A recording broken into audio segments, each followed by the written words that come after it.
Hi everyone. Today we're going to go over how to import invoices into Optimum Control. The first step is to go into the Invoices window. From here, Invoice Import, and then we're going to select the supplier we're importing from the drop-down.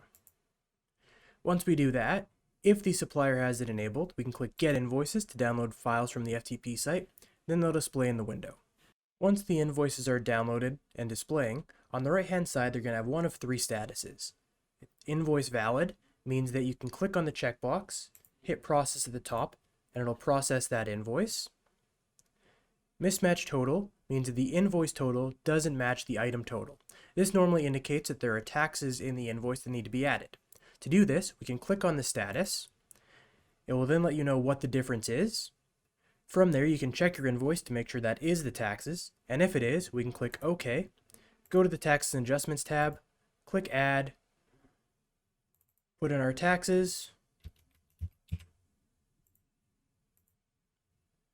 We can then save. And when we go back to this window here, we see invoice saved.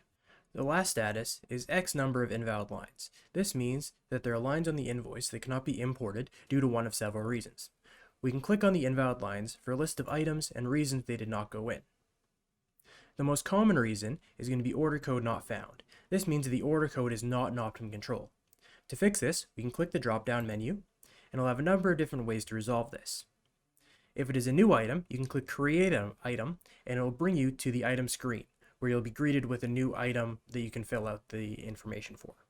This is assuming you aren't at the store level of enterprise, where your head office will need to create the item for you.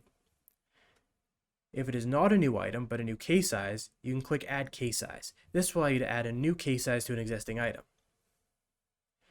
If you already have the item and case size in the system, you will likely need to add the order code to the item. To do that, we can select Modify Case Size, click Go, search up the item. Once we're in here, we can confirm that the case size is correct.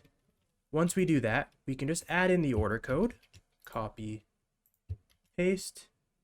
Once we save it, that will be fixed. We can click Reprocess to confirm that we have fixed that issue. The other options available are General Expense One Time or General Expense. If you choose General Expense, you can choose an account for the order code to go towards each time you purchase that order code. You can use this for anything you don't want to track, such as expenses for fuel charges or deposits. If you choose General Expense One Time, you can choose the account for the order code to go towards for this particular invoice.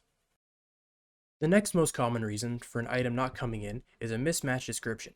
This means that the order code is an optimum, but the item it is assigned to has a different case description than what's coming in. The options are going to be able to modify the case size.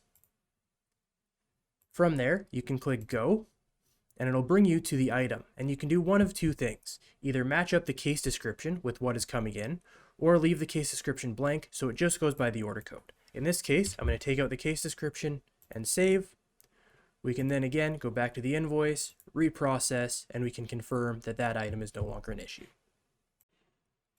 The last reason for an item not coming in is because of a mismatched UOM. This means that the unit of measure coming in does not match the unit of measure on your item. The unit coming in must match either your purchase unit or your split unit. You'll normally see this if you buy something by the catch weight, but pounds or kilogram is not the purchase or split unit. To fix this, we can modify the case size, click Go, and then bring us to the item.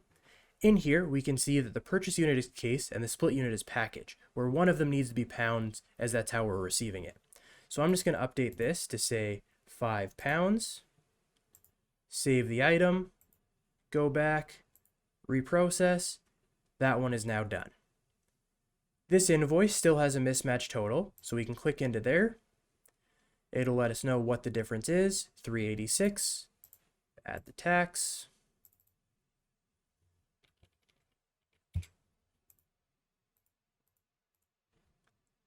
Save. There was a price change. Click Continue.